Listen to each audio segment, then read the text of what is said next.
Shalom darahku yang kekasih dalam nama Yesus. Salam sehat buat kita semua. Renungan kita hari ini yang terambil dari kitab Esra pasal 1 sampai pasal 3. Kita membaca di dalam pasal 1 ayat 2. Beginilah perintah Koresi, Raja Persia. Segala kerajaan di bumi telah dikaruniakan kepadaku oleh Tuhan Allah semesta langit. Ia menugaskan aku untuk mendirikan rumah baginya di Yerusalem yang terletak di Yehuda. Darah Allah yang memulihkan sisa Yahudi dari pembuangan di Babel dengan menggerakkan hati 3 raja Persia yang berbeda-beda agar membantu umat Allah untuk kembali ke negeri mereka, yaitu Yerusalem, dan membangun kembali bait Allah, menyediakan pemimpin yang saleh dan andal. Darahku, Tuhan punya maksud yang indah. Selama 70 tahun mereka berada di pembuangan. Janji Tuhan tepat pada waktunya akan pulang ke tanah airnya. Esra menunjukkan dengan jelas bagaimana Allah menjaga firman-Nya sehingga pasti digenapi. Allah mengarahkan hati para raja Persia supaya mengembalikan umat Tuhan ke negerinya. Dalam kalau kita membaca lagi di dalam Esra pasal 1 ayat 4 bunyinya, setiap orang yang tertinggal dimanapun ia ada sebagai pendatang harus disokong oleh penduduk setempat dan perak, emas, harta benda dan ternak, di samping pertembahan sukarela bagi rumah Allah yang ada di Yerusalem.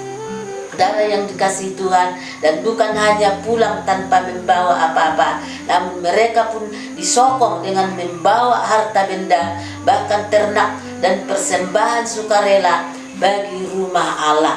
Itu sebabnya tindakan Esra dengan tegas mengingatkan umatnya bahwa perjanjian akan panggilan utama adalah untuk menjadi kerajaan imam dan bangsa yang kudus. Allah menggenapi itu dengan janjinya melalui Nabi Yeremia dalam Amsal 21 ayat 1 berkata, hati raja seperti batang air di dalam tangan Tuhan, dialirkannya kemana ia ingini. Artinya Allah mempunyai kekuasaan tertinggi atas seluruh pemimpin yang ada di dunia ini.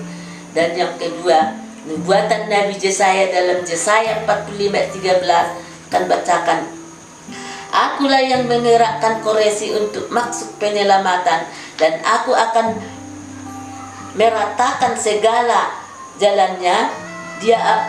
Dialah yang akan membangun kotaku dan yang akan melepaskan orang-orangku yang ada di dalam pembuangan tanpa bayaran dan tanpa suap, firman Tuhan semesta alam.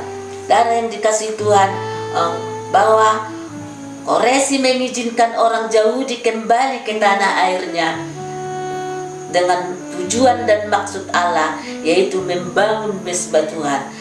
Yang mesbah Tuhan itu adalah pusat penyembahan orang Yahudi. Maksudnya mereka dipulihkan.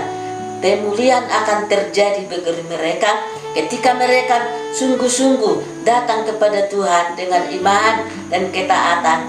Allah berjanji dalam memelihara senantiasa dan menjadi imamat rajani dan bangsa yang kudus. Dalam 1 Petrus 2 ayat 9, mereka sudah keluar dari kegelapan kepada terangnya yang ajaib.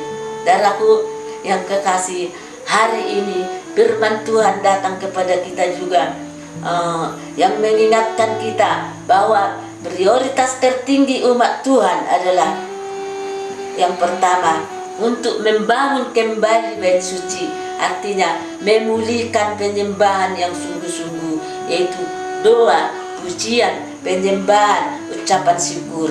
Dan yang kedua, mengutamakan Tuhan dalam segala hal.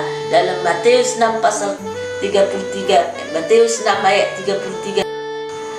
Dan yang ketiga, meninggalkan dan memisahkan diri dari perbuatan dosa. Darah yang dikasih Tuhan, karena di dalam hidup ini kita tidak dapat berharapkan pertolongan dan berkat-berkat Allah jikalau kehidupan kita tidak sesuai dengan kehendak Allah. Nah, itu sebabnya Tuhan mau semua kita selamat dan kembali ke jalannya yang benar. Amin. Haleluya. Tuhan Yesus memberkati.